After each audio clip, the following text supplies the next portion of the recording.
Good morning, everyone. Morning. Sorry, I just a bit distracted. And this is unprofessional, but Heather, if you could make sure that Esty and Suzanne got the link, I would appreciate that. But good morning, everyone. My name is Liz. I want to welcome you all to Art at Home, sponsored by the Hoboken Public Library. As always, I want to begin with major kudos and much gratitude to the Hoboken Public Library for allowing us to have these incredibly fun and, I hope, interesting, creative moments in our home where we get to explore new and different artists every week who inspire us to do our own creative work. March is Women's History Month, and this is the last Wednesday class in March. We will be looking at our final woman artist, and her name is Nancy Sparrow. Nancy Sparrow, if you are in the feminist world, is kind of she is a leader in the feminist art movement. She is one of the earliest activists and standard bearers for women's rights in the art world. When she came of age in the New York and the European art scene, women were not afforded access to galleries and museums. Their work was rarely shown in public spaces, and they were rightfully angry about this exclusion. And Nancy Sparrow decided that in her career, she would do something about it. She was born in 1926 in Cleveland, Ohio. Oh, and just some ground rules, everybody, please remember to mute. I do love hearing comments from everyone. But if you could please mute your microphones. I'm going to try and mute everyone until you are ready to make a comment. That makes it easier for everyone to hear. Again, she was born August 24th, 1926 in Cleveland, Ohio. She is American, obviously. She studied at the Art Institute of Chicago, which at that time was probably the premier art school in the nation. She studied painting, printmaking, collage. She married and collaborated with the artist Leon Golub, who I'm not going to spend too much time talking about today, but he too was an activist, a political activist, and they met when they were quite young. He had just returned from World War II, where he had been a soldier. They met and fell in love and remained together for the rest of their lives. He also, I think I mentioned, but I'll say it again, he also was an artist, and they met at the Art Institute in Chicago. They exhibited together in their early years at Hyde Park Art Center in Chicago as part of a group called Monster Roster. After graduating from the Art Institute of Chicago, Sparrow studied painting in Paris at the École Nationale Supérieure des Beaux-Arts and at the atelier of André Lot. And André Lot was an early Cubist painter, teacher, and critic. And she learned a great deal about Cubism and abstract art that was all the rage in Europe at that time. In 1950, she returned to the United States and married Golub, and the two artists settled in Chicago. From 1956 to 57, they lived and collaborated in Italy, where they raised their 3 sons. They were both committed to figurative work, which was unusual at that time because most artists in Europe were pursuing abstraction. But both Golub and Sparrow wanted to stick with the figurative tradition. They were interested in portraying the human figure, but in a more modernist way, in a more abstract way. So they were choosing their own path. And because of that, they were creating a quite unique art form for that time. Sparrow was particularly interested in art history. She had a great love for the imagery, of prehistory.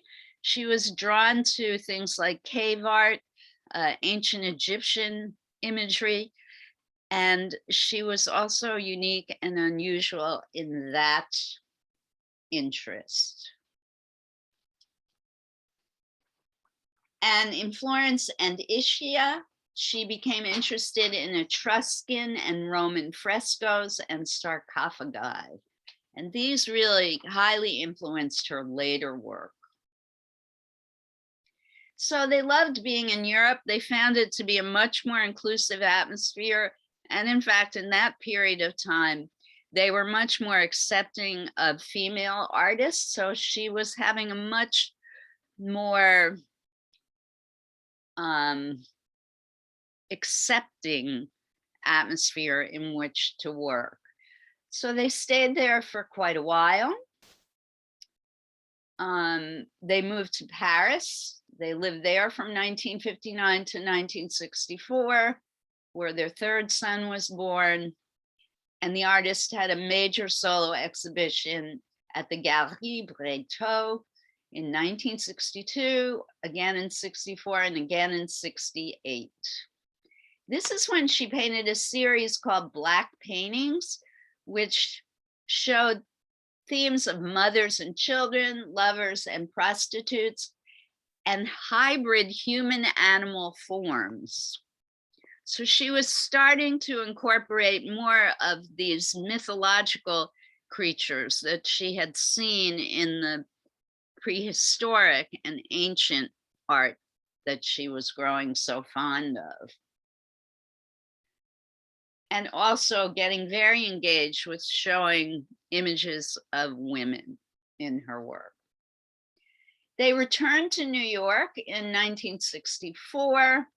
Vietnam was raising its ugly head. The war was raging. They became very involved with the civil rights movement. So politics was something more and more on Sparrow's radar. And she started maybe what was the strongest work of her career. And it was a series called War Series that she worked on from 1966 to 1970. They were small gouache and inks on paper. They were done really fast. And they showed the obscenity of war, obscenity and destruction of war. So they're, according to critics, they're a very powerful group of works. And they really are part of the whole genre of art that condemns the horrors of war. In 1968 through 1969, Sparrow was a member of the Art Workers Coalition, the Women's Artists in Revolution, and the Ad Hoc Committee of Women Artists in 1971.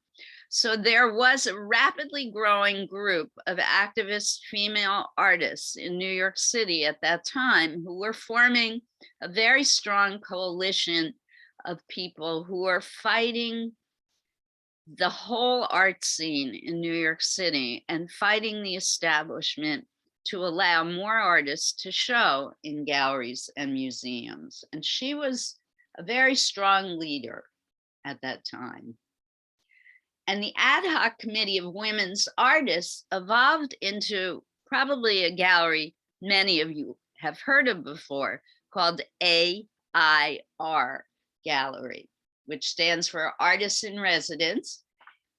When she founded it, it was located in Soho. It was for a very long time in Chelsea, and I believe now that AIR Gallery, AIR Gallery, is located in Brooklyn. So she was a founding member of that. And at this time, from 1969 to 70, she began her Artaud paintings. And these were paintings that were inspired by the writer Antonin Artaud. And they're called the Codex Artaud from 1971 to 1972, in which she literally used the words of the poet Artaud. And she brought together, united the texts with her images. These are some of the pieces of hers that I love the most, because these are the most rule-shattering pieces that she created. She started doing works on giant scrolls of paper. So she was breaking the long-held tradition that works on paper have to be shown in picture frames behind glass. She was one of the first artists in New York City to take a piece of paper and just tack it to the wall. She was making them outsized too. They were enormous, and they would like drape themselves onto the floor. And these were all about the horrible political situation that the United States was in at that time, and also about mistreatment and abuse and violence against women, particularly during war and in theaters of war. So some of the images are kind of violent, or I should say violent, and disturbing. Not kind of, but actually. She felt it was her job to call out sexism and violence against women through her art. She developed a pictographic language of body gestures and motion, a bodily hieroglyphics. It's interesting. My work is heavily influenced by her, and I'm just now realizing it. So thank you, everyone, for letting me teach you about her, because it's really opening my mind to my own work. I have to learn more about it. So here's a quote. We're going to end with a quote from her. Sparrow expressed her art once in this way, quote, "I've always sought to express a tension in form and meaning in order to achieve a veracity. I have come to the conclusion that the art world has to join us, women artists, not we join it. When women are in leadership roles and gain rewards and recognition, then perhaps we, parentheses, women and men, can all work together in art world actions." I love that. So it's not that we women have to gain acceptance in the art world. The art world has to learn to accept us. And once that happens, then the we becomes both men and women. I think that's pretty groundbreaking. Nancy Sparrow died of heart failure in Manhattan on October 18th, 2009. And she's buried in Greenwood Cemetery in Brooklyn, New York. Any thoughts about Nancy Sparrow?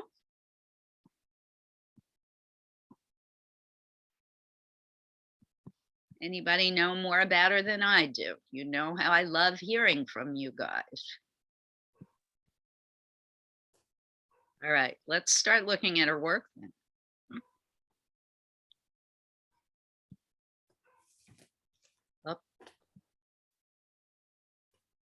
that yet again. Forgive me, give me a minute. I have to pull the images out onto my desktop.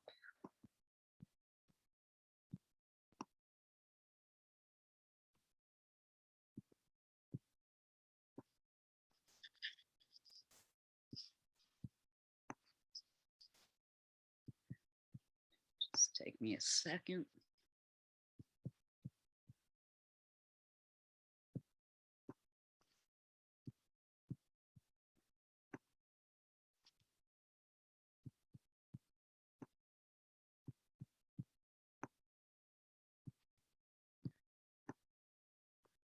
As usual, I have so many, but all right, this is a good number to start with. Oh, I love this one. Okay.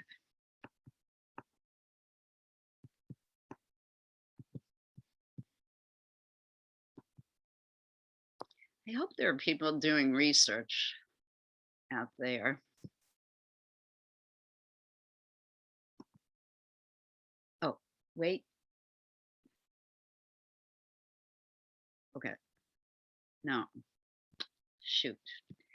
Not quite ready. Sorry, guys. One more minute.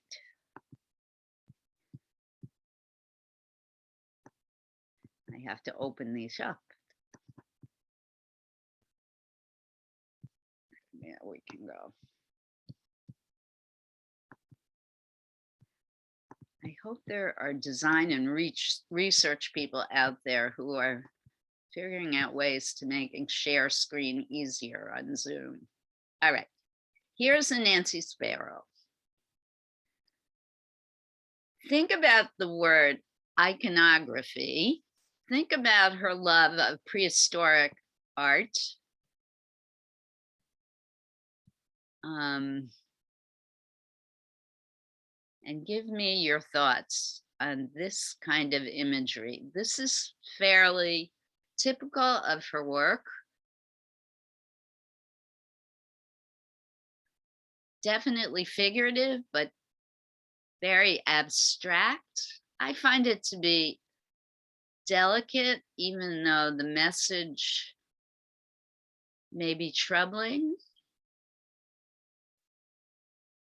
I believe this is watercolor or gouache. So this is part of her war series. There seem to be a lot of body parts floating around. This looks like a baby with a pacifier down here.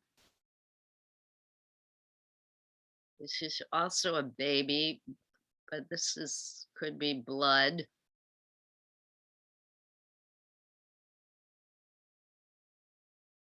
Any likes or dislikes? One thing I find different and unusual about her work, and it's something that I'm always admonishing you folks about your own work, the background is white. And the shapes in her work are not really working together. They're all floating separately around the composition. They look like sketches to me. Yeah, remember I said in the description of her war series imagery, they were done very, very, very fast. So they do look like sketches. I think she had a lot of feelings about these images and wanted to get them down as quickly as she could. And they're very small. All right, so no comments on this one. Let's find another one to look at.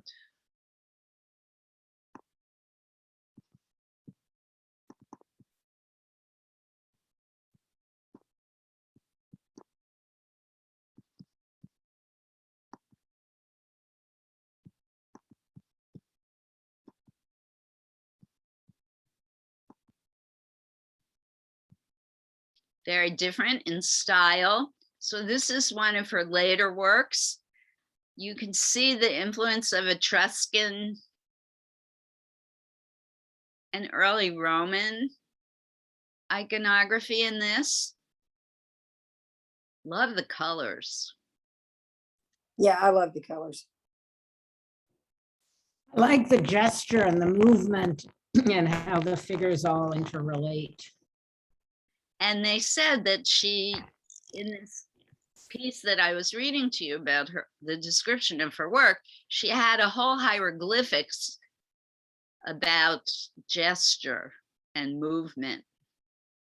Look at the beautiful proportions in this figure too. The figure is abstract in the fact that it lacks a lot of detail, and the skin is obviously not realistic. It looks more like granite or some kind of stone or rock, but the proportions are perfect.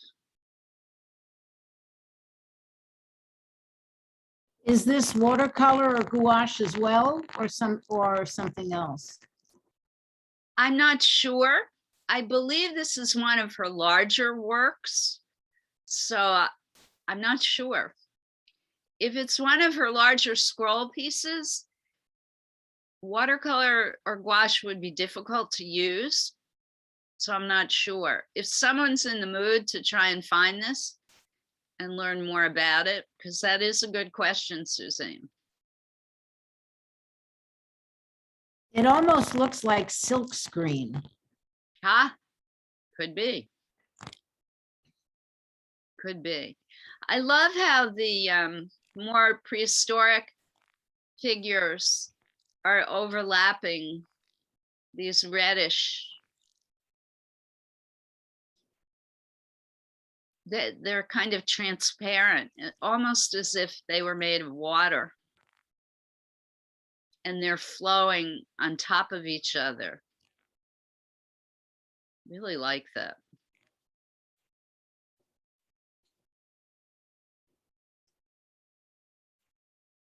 But this woman has a lot of power, doesn't she? The more realistic figure is very strong and powerful, very muscular.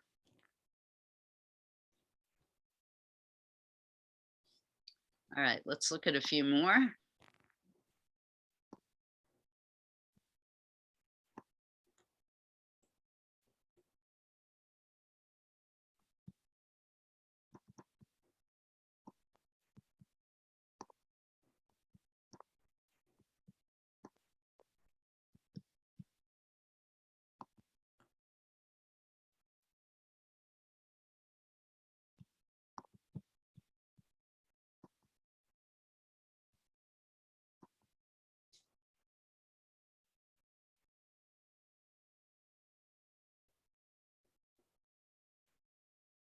So this one, you get a sense of her political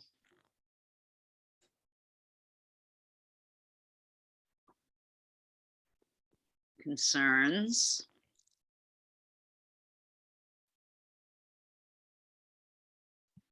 This one is, I'm guessing, since it has Nicaragua here, about the war in Nicaragua. Definitely figures fighting.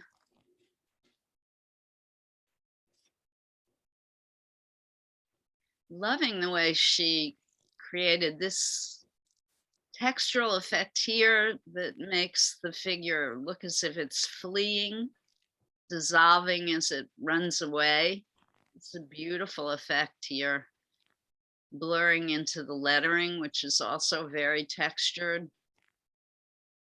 This is a beautiful compositional trick, the way she started with the, or at least for me, my eye starts with the figure laying down here in the corner and naturally travels to this standing figure who is obviously fleeing. And I just am drawn completely over and up and away, off and out the corner and out of the top of the composition of this image. It really emphasizes the fact that these people are in danger, and the need to escape is powerful. I love the dark background. The way she's used the lettering as part of the composition. The letters are actually shapes. That too is very beautiful to me.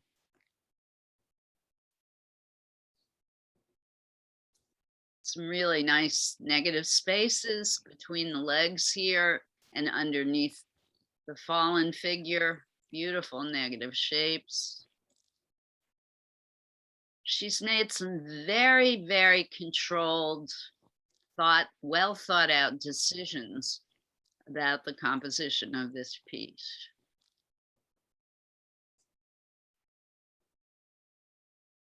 Any comments, guys?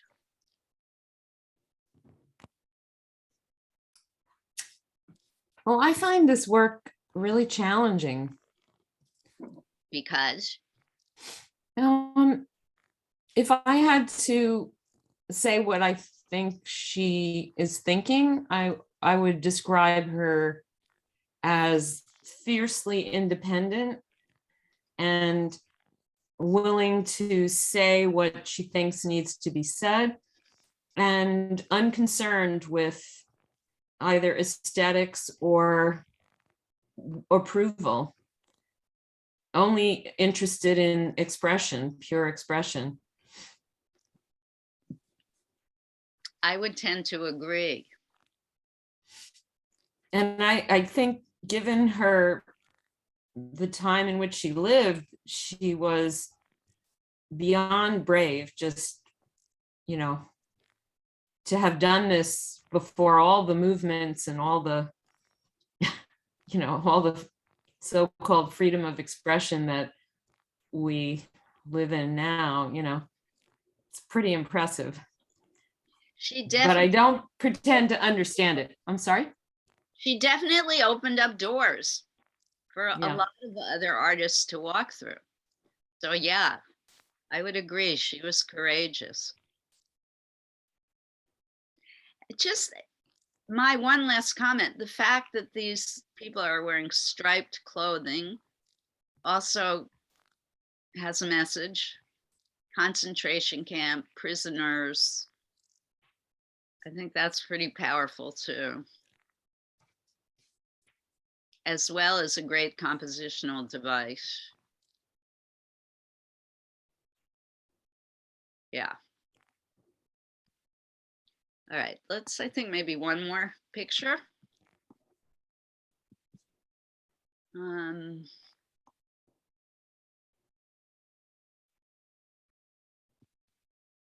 try. Maybe two more pictures because I can't choose. Hard for me to choose.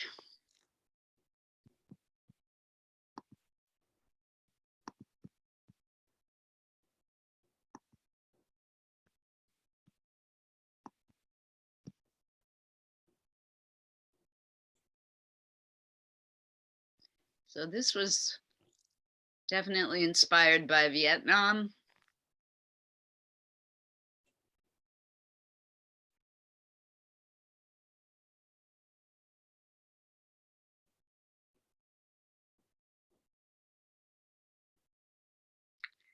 It's really strong. She certainly was a product of her times. Having grown up during this period, I have so much respect for anyone who could put into visual terms what we were going through emotionally. I mean, it was completely, for me, tumultuous, chaotic period of my life. And there was no way I could have made visual sense out of what we were going through. So this really speaks to me. I love the way. Liz, could you Could you offer some insight into where her work, how was she eventually received, and where is her work preserved? How was she eventually embraced? And Yeah, she's been in many shows. I mean, I have pages and pages of where she's shown. Where it's housed at the moment, your guess is as good as mine. Her work's been shown at the Pompidou, at the Jewish Museum, you name it, the Art Institute, the Chicago Art Institute. So she is a well-known artist. She gained renown by the end of her life. and it's interesting also that she and her husband had, what is it, 3 children? Yes. So were they completely supported by their artwork, or did they? Yes. I have no evidence of the fact that she taught. I believe he was a teacher as well. He gained more fame than she, no surprise, but they did survive through their art. That's how they made their living. Yeah, so that's quite impressive. Right. What was his name again? His name is Leon Golub. I can put it in the chat. I love the way the helicopter blades run off the edge of the page. I think that's so awesome. It helps to show that the movement continues of the blades. They're going to continue whirring around forever in my mind. It's pretty fabulous that the female figure surrounded by the words peace is ascendant and pushing down on the helicopter. And this could be a really trite image done by somebody else, but I think she's made it into something so powerful and beautiful. Wish I knew the size of this one. It appears as if she's nursing a child as well. I think so. Is the head kind of fuzzy? Yep. The head Okay. of the baby and the head of the woman both are fuzzy. Right. This is definitely done in charcoal, the figure, because she's really smudged it, blended it. Before you started talking about it, the painting, I didn't know what it was at all, but it was just very pleasing. The movement, I didn't see it as a helicopter or anything, I didn't know if it was a whale. But as you keep talking about it, there's all this content to it. And at the same time, the colors and the movement, and it just works as a pleasing image to look at. I don't find it disturbing. I find it just somehow the weight of everything and the movement and the colors just is a pleasing image somehow. And she uses that red a lot, which I really like. Yes, it's one of my favorite colors. It's red ochre, which she probably got her love of from looking at the prehistoric cave art. Mm-hmm. Because it's an earth tone. But yeah, I see the whale. And the helicopter blades could be a spout. The whale is spouting. Yeah, it's interesting. Great observation, Robin. Thanks. I love that. All right, let's look at one more, and then we got to go to work. We're running out of time.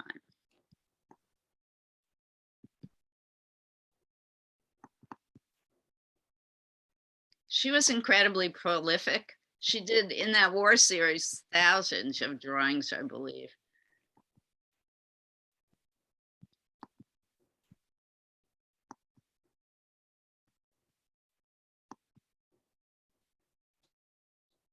All right, so way more classical in nature. Again, she was very much influenced during her time in Italy by Roman and Etruscan imagery. But here it looks like the goddess is overcoming the god, and the women are triumphant. This is definitely a print. This is not a drawing.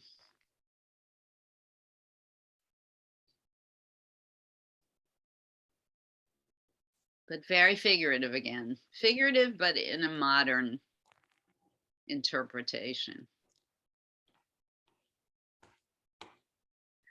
All right, today. First, let me put in the chat the name of her husband. I'll also put her name again. Just two other little comments. Go ahead. Liz.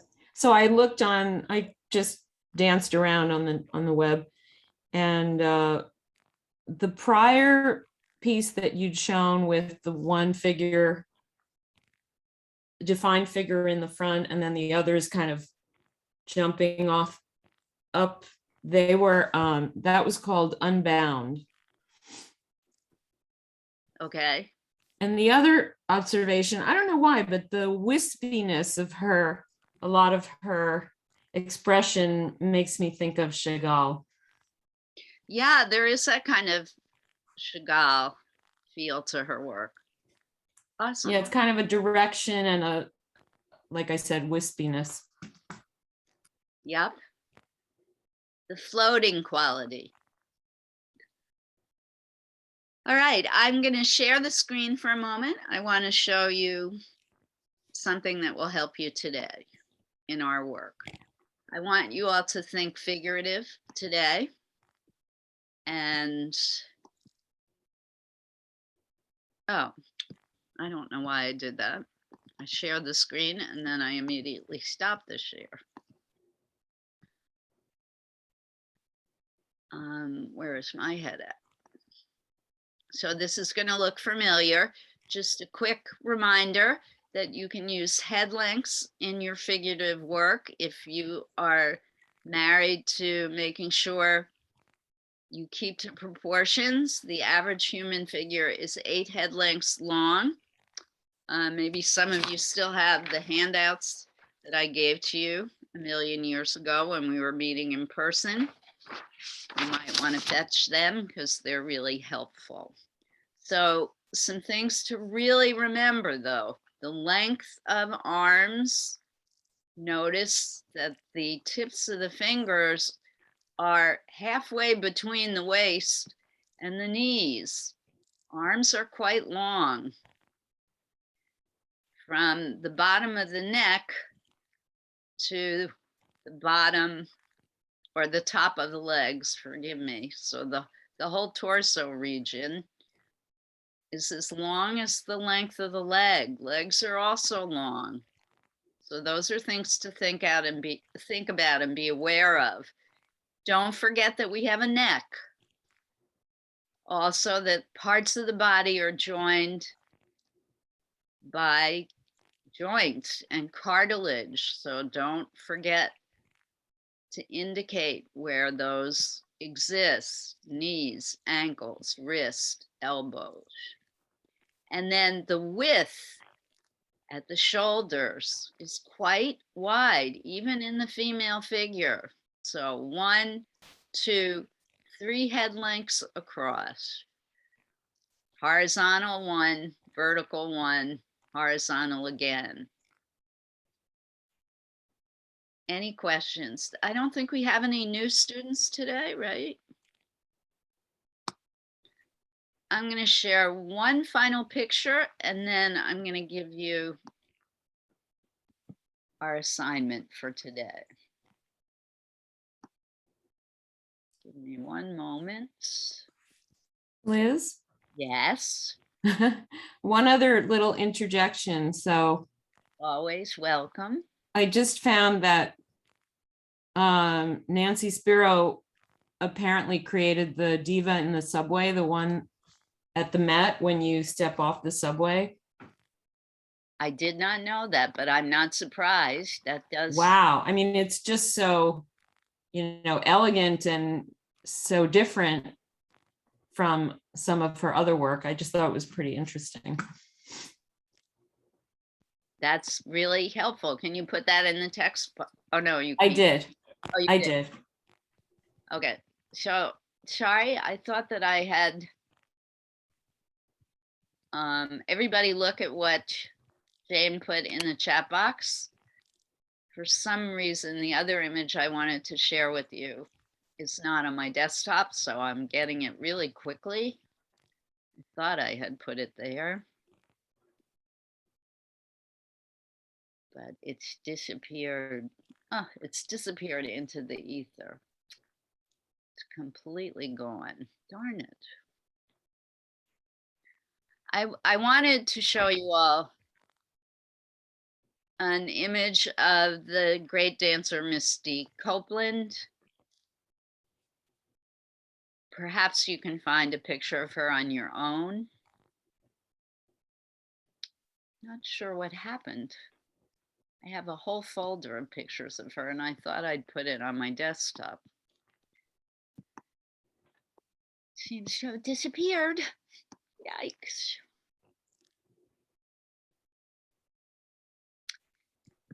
But okay, so I'm going to talk about the assignment. And while you gather up your materials, I will try and find a picture of something that you can use in the assignment today. I want you to return to figurative work. And I want you to think of doing the human figure, but in a looser, more abstract way, a la Nancy Sparrow.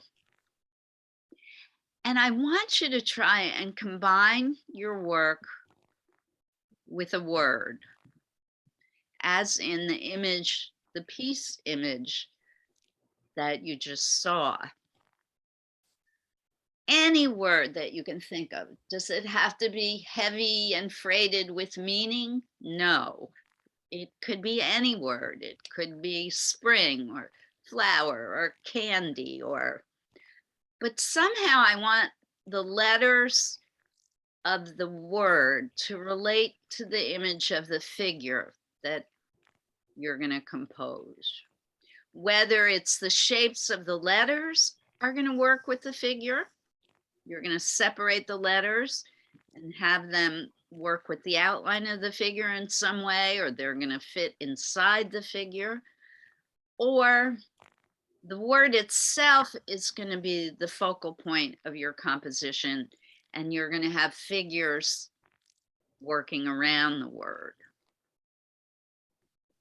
You have many options here today. You can work in whatever media you want. You could do collage, you could do drawing, painting, etc. The choices are limitless. All right, any questions? I wanted to find an image of Misty Copeland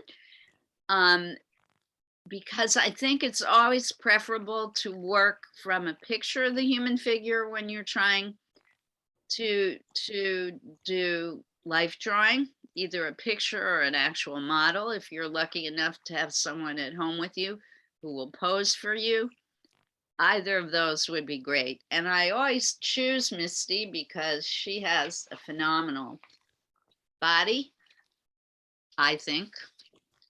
And there are some great, absolutely magnificent photographs of her online, done by extraordinary photographers.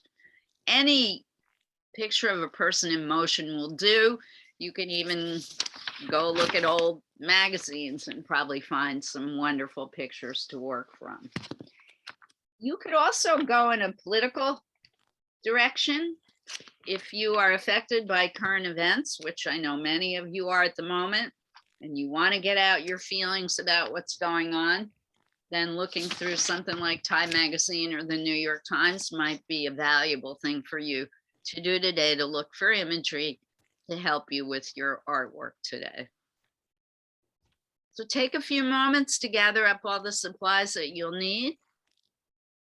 Since I'm not assigning what you're going to do media wise, I'm not going to tell you what to gather.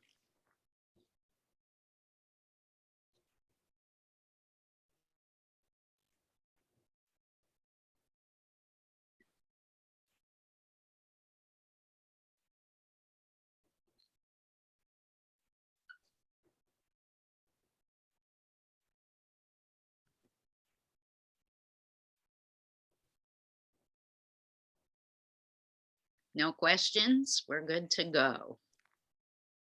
So we have exactly an hour to create. I'm sitting here trying to figure out what I want to do. So if you're in the same boat, don't feel bad.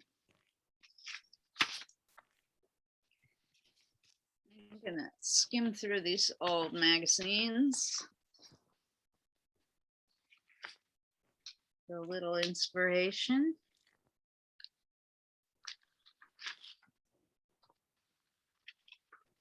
I'm pretty sure I want to do a drawing.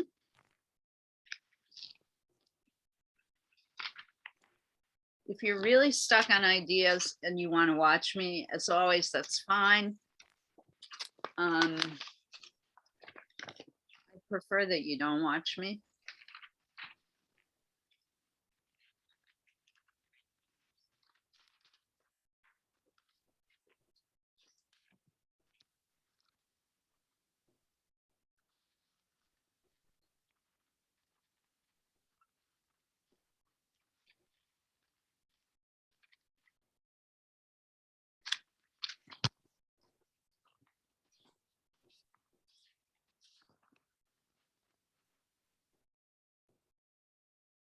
This is cool.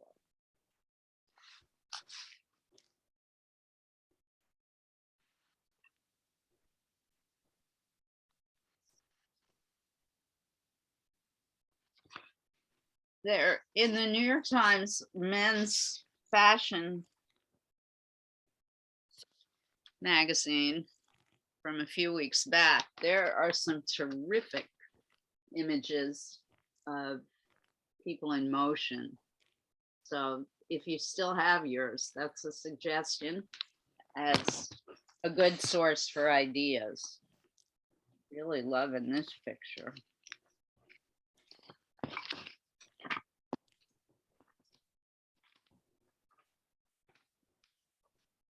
I think Nancy would have been drawn to this kind of imagery too, because remember, she is definitely contemporary imagery.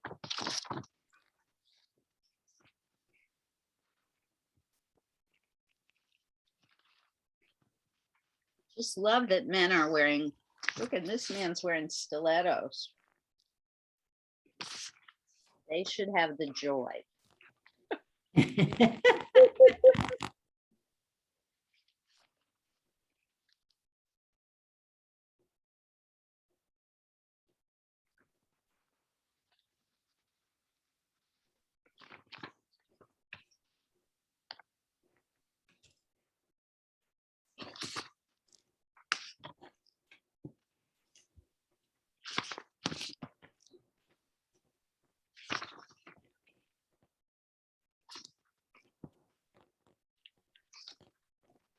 I think one of the greatest things of the late 20th and 21st, emerging 21st century, is that there are no boundaries. We are all one.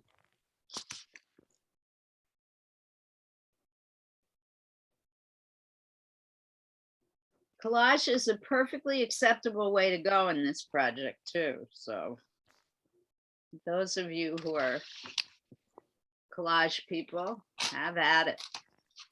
I think I said that before, but if not,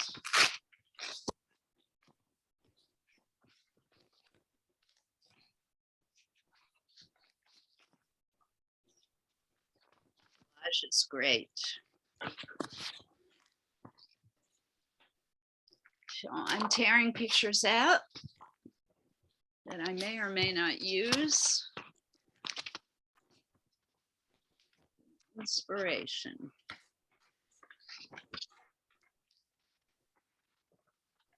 I am not going to collage though. I'm going to draw. Drawing is always my number one thing.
Better get started.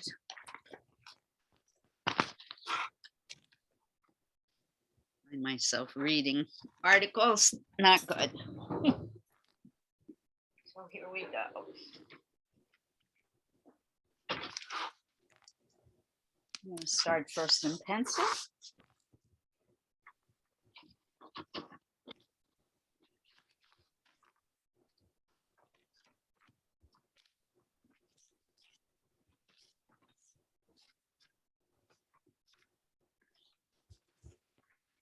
I'm going to start with the gestural thing first, keeping my line loose and free, just so I can work out my composition and the proportions of the figures that I'm working on. As always, I'm working large because that's my preferred style. Obviously, you do not have to. Whatever is comfortable for you is always the way to go.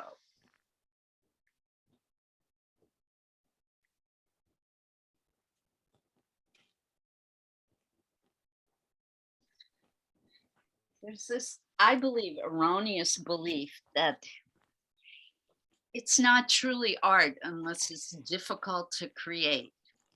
I wish I could disabuse people of that belief. It doesn't have to be hard to create. Sometimes it is. Sometimes you do have to push yourself a little bit harder to achieve the results that you want, but that's not always the case.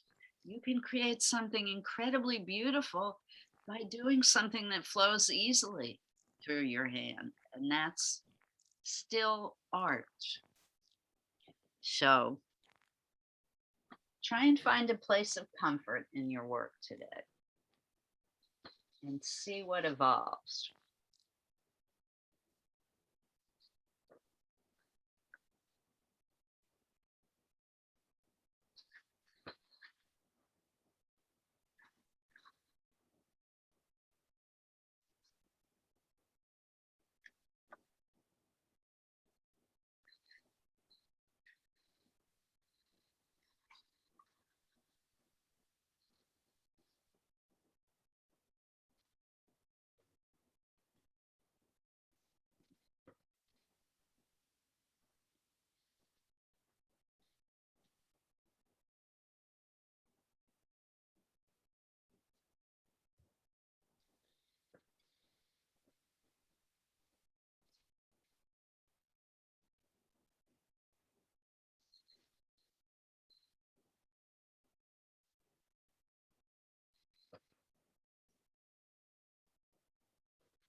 Okay, so unfortunately, because of the lighting in here, you can't really see my image. I'm going to go over it. Pencil lines, something darker, either graphite or marker. I'm not sure which yet.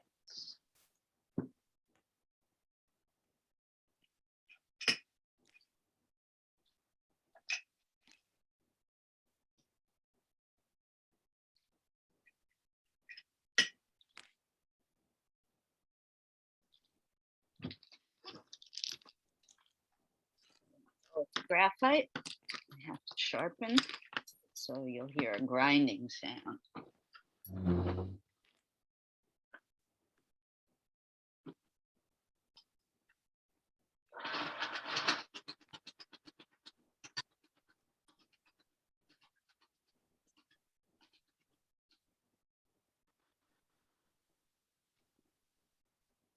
Nothing quite as beautiful as a fully sharpened graphite pencil, just saying.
So I'm working on my figures first. They're going to dominate the composition, and then I'm going to work the word into my image.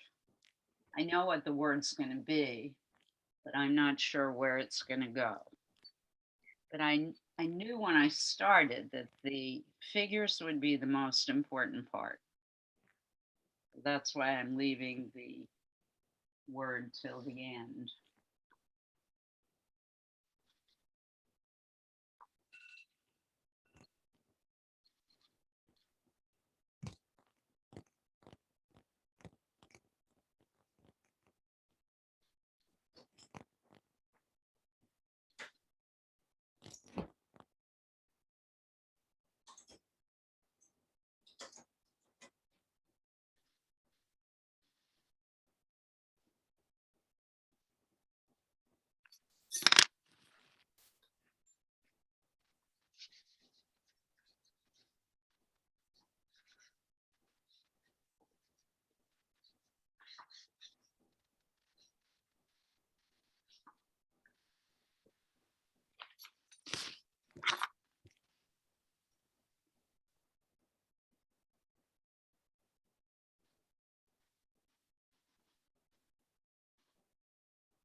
Remember, if you want your figure to look three-dimensional, shading is the way to go. And you must make the divisions, the value and tone between each gradation of dark to light blended and gradual. Otherwise the figure, excuse me, will be flattened out.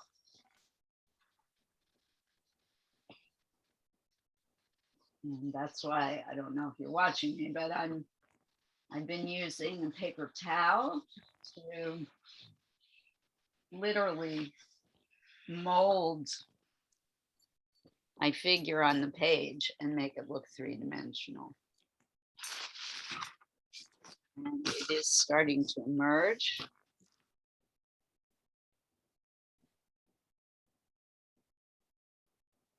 Starting to get darker on the inner underneath edges of the figure, just giving it volume.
Everybody doing okay?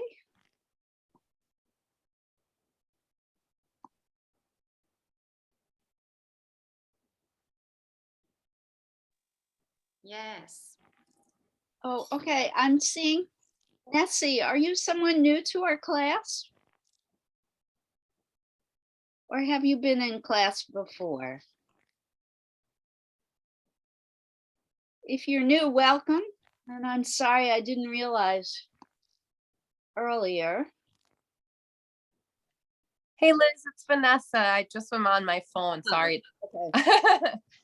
How Oh, are you? No, I'm delighted. I mean, I would be thrilled if you were new, but I'm delighted that I didn't ignore a new student. So welcome. Vanessa. Not at all. Thank you.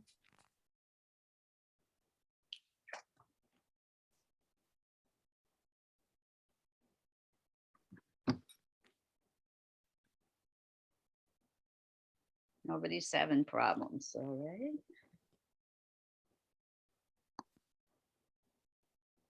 Jane, you're looking a little puzzled. Are you okay? Yes, Yeah, I'm good. Thank you, Liz. you're welcome. So I blocked in one of my figures on the left. I have another one on the right. I'm going to start on that person now.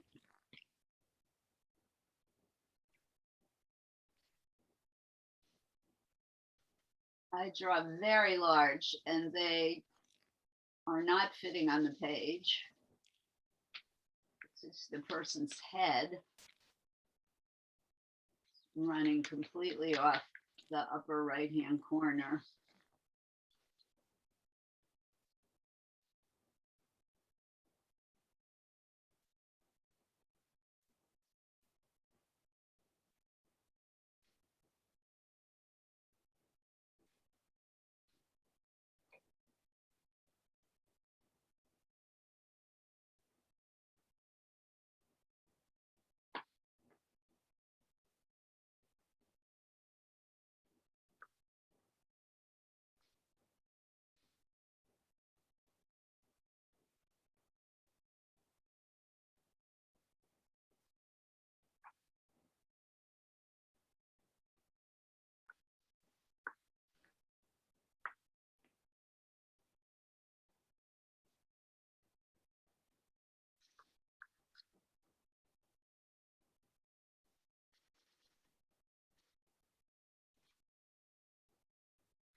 So this figure I'm working on has some incredible patterning on his clothing, and I had planned to just ignore that, but now I'm just falling in love with it, and I'm trying to incorporate it into my drawing.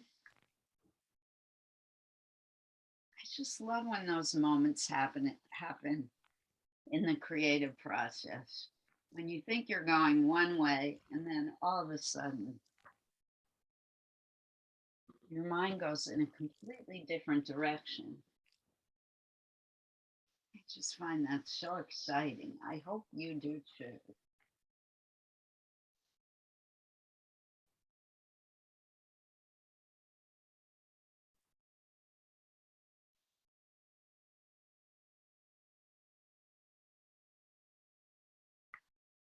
I think it's going to help with the motion that I'm trying to portray in this piece. So the patterning may become an important part of what I'm trying to convey.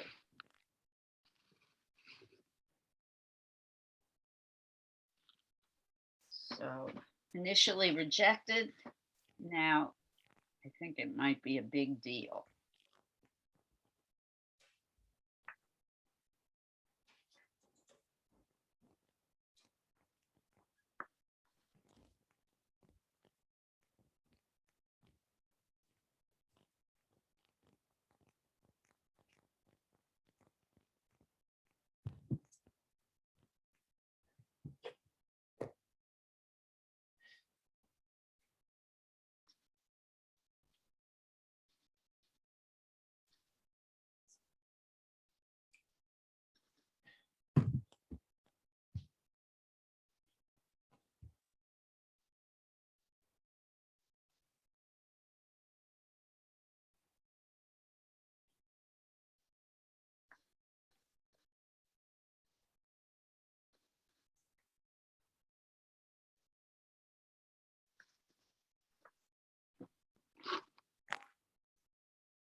I also love doing small detail on a grand scale.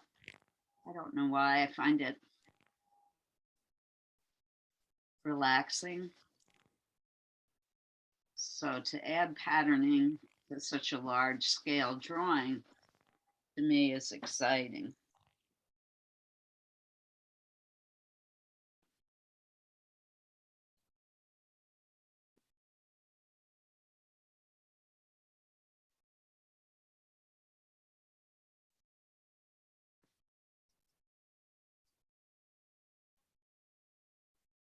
It's always exciting to find an opportunity for a relaxing moment in this crazy world we're living in.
My word is dance. These two guys are in very energetic dance mode. Not sure where I'm going to put my letters. Definitely going to scatter the letters throughout the image. We're going to start with the D.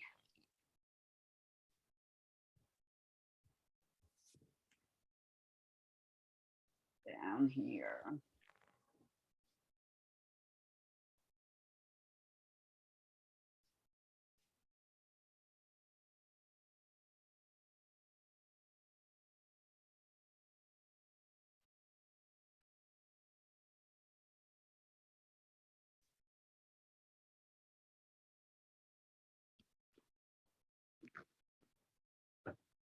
Can't really see, can you?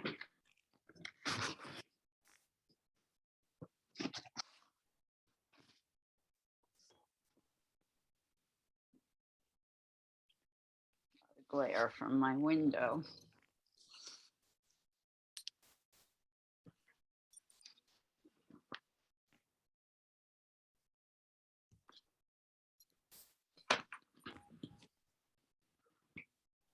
It's better.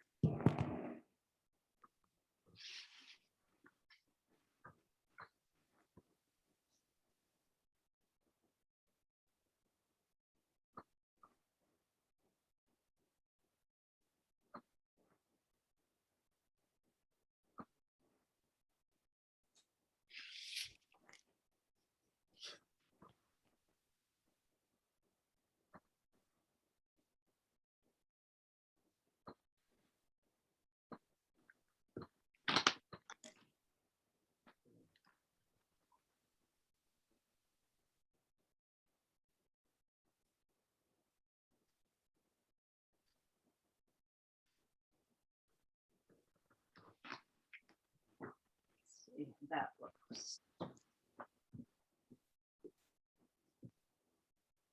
I kind of like it.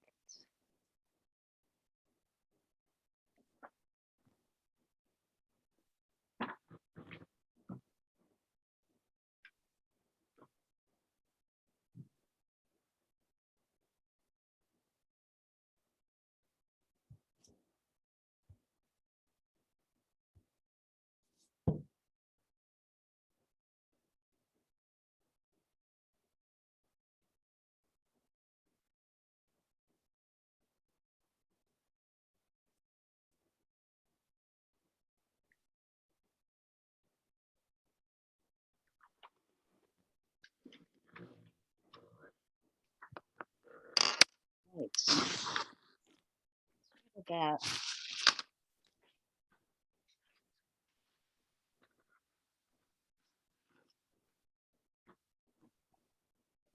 6 more minutes. I'm nowhere near finished as usual, but I've blocked in a lot of what I'm trying to create.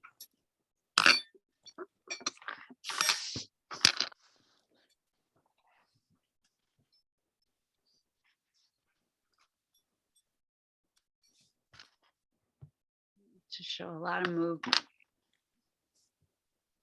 All right, while you're finishing up, I'm gonna look up who our artist is for the first week in April.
So 3 more minutes, and then I'm gonna talk about the month of April and the next week's class. And then if you're willing to share, I would love to see what you've made.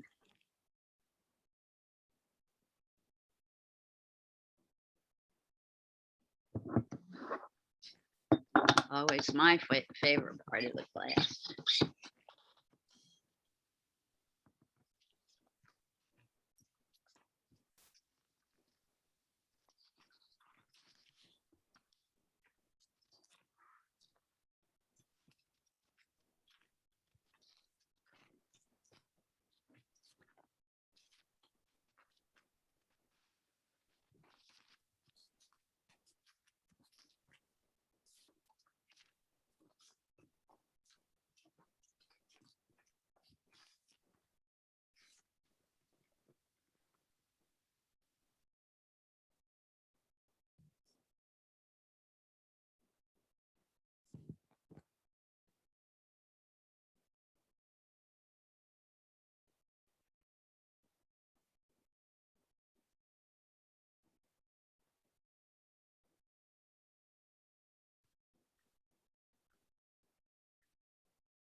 All right.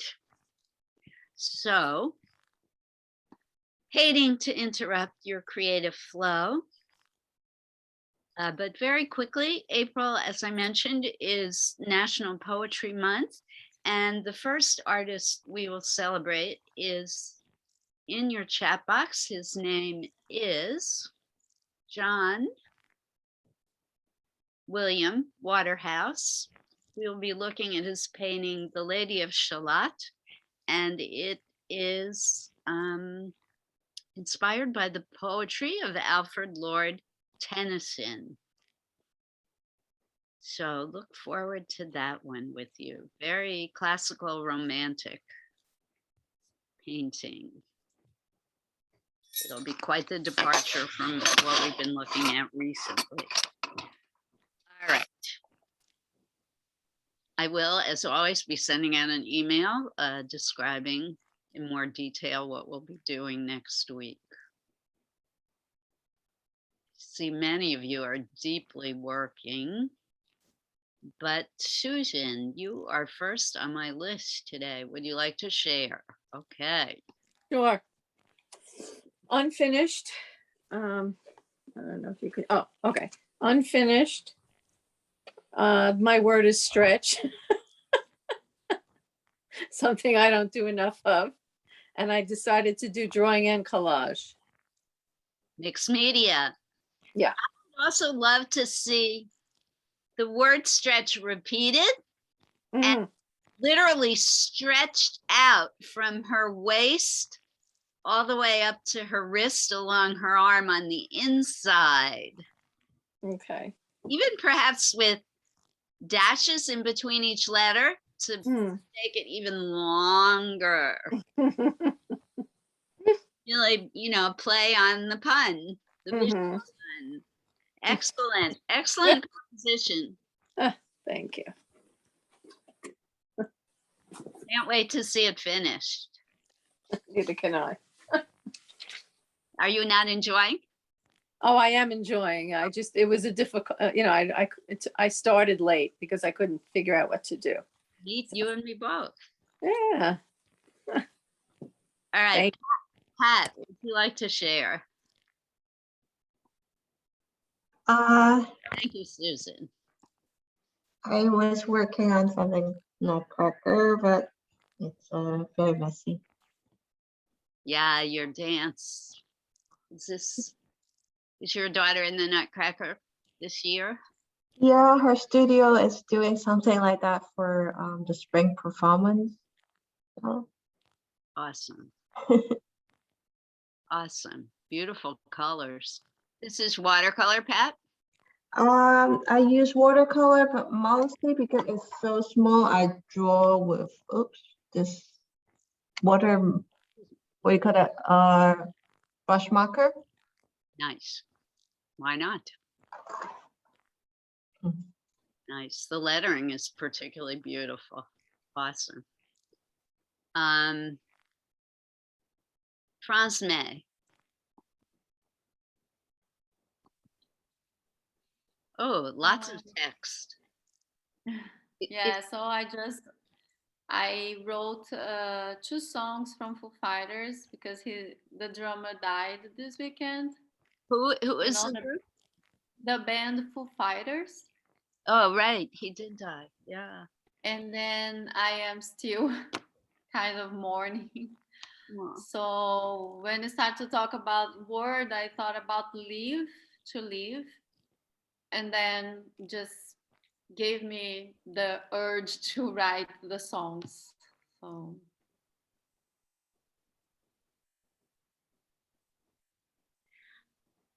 I think that the letters L, V, and E, I want them emphasized. Maybe outlines darker. yeah. Otherwise, I think it's finished. It may be, though, after you outline those big letters, you might end up wanting to outline the figures as well. Okay. So that'll be interesting to see how it evolves. I love the tiny text that you're working on top of. I love that textural background. Awesome. Thanks. I'm sorry for your loss. Yeah. Okay. Robin. Hi, I don't know if you can see with the light the way it is. This is a photograph of my son in 2015. And I was taken with the negative spaces. Yes. So that, I was just looking through my photographs as something to do. And so it doesn't look like him. I don't know if you can Yes, see. it does. Oh my God.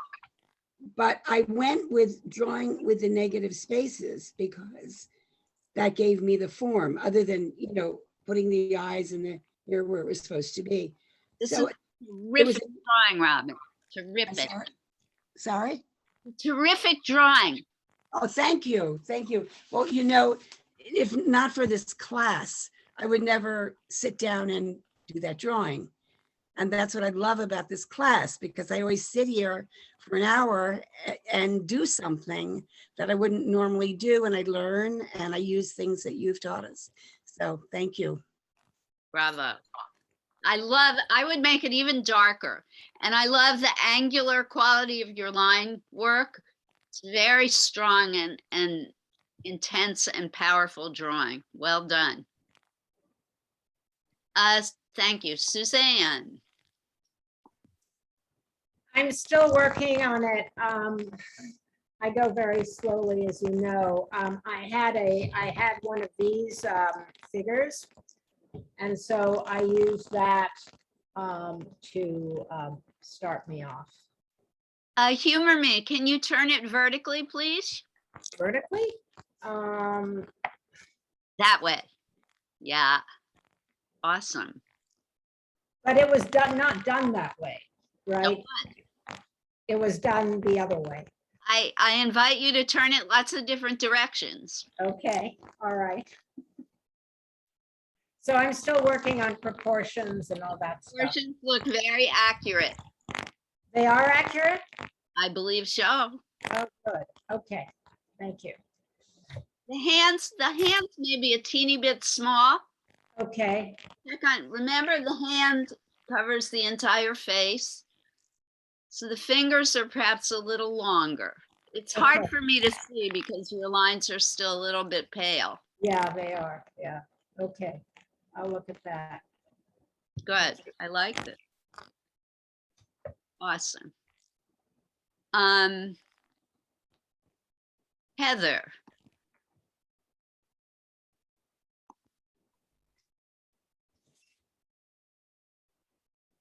Wow. Heather, this is beautiful. It's based on Degas.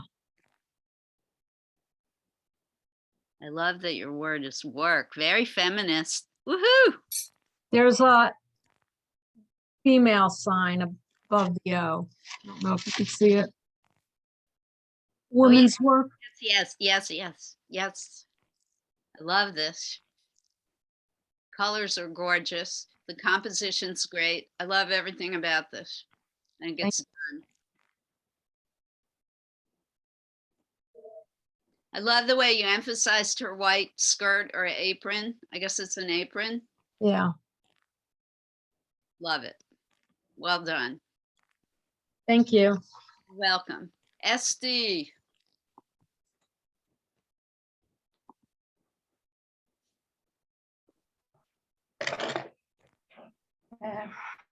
I found, Misty. yeah, I found Misty. I get Misty.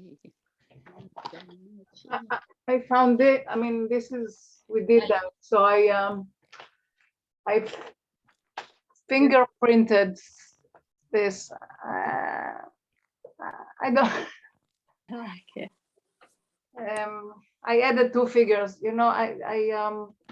Which do you like one better than the other? And which one? No, I like this, but whatever I added here doesn't make sense much. But I like the abstract quality of it, Yeah. the blurriness of it. I Yeah, would yeah. make it even more blurry. Oh, Maybe more wet it some more and let the figures fade more into the background. Okay. Maybe keeping Misty distinct and strong in the foreground. Okay. Composition is terrific. Okay. Thanks. Excellent. Guys, you always amaze me. Jane.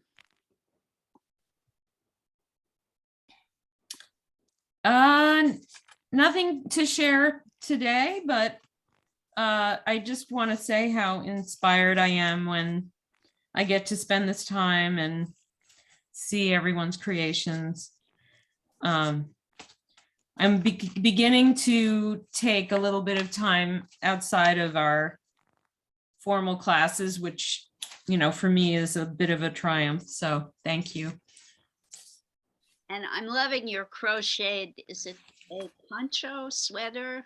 Oh yeah, this I bought years ago, and then I put these I put it together. It was like a shawl, but it was kind of ungainly, so I added the buttons, and There. it's much easier to wear now. Beautiful. I love it. Thank you. Looks like it has a hood too.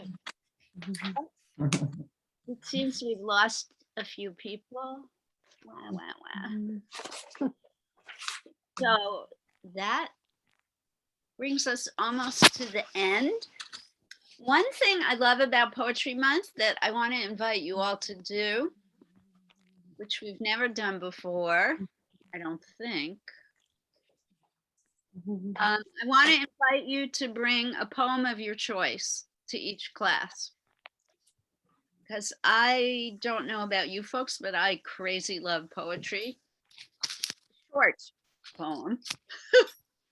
Oh, and Liz, could I just add something? I went ahead to April, and I was able to register only for 3 of the 4 weeks.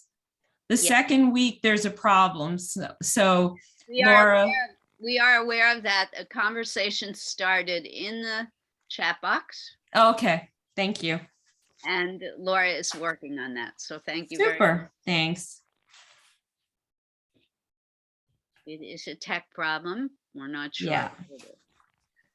So there are also, just as a side note, there are quite a few feminist poets, since we're on the subject of feminism today, but it doesn't matter what kind of poetry you want. Maybe you like humorous poetry, maybe you hate poetry, but try and find a short poem that if you hate it, bring it to us and tell us why you hate it. If you love it, bring it to us and maybe you'll get a chance to tell us why. Poetry, music, and visual arts, they sometimes, or often, I should say, go hand in hand. Any thoughts, further thoughts about today's class? Otherwise, I'm going to say good afternoon. Thank you, Liz. If you want to send me finished images of your work, as always, please send me JPEGs. I would love Thank you. what you've made. Thanks so much, everybody. Great week. Everybody. I hope that April actually is spring, since March really let us down. Goodbye, everybody. Bye, everybody. Bye-bye. Bye, thank you. Bye-bye, Liz.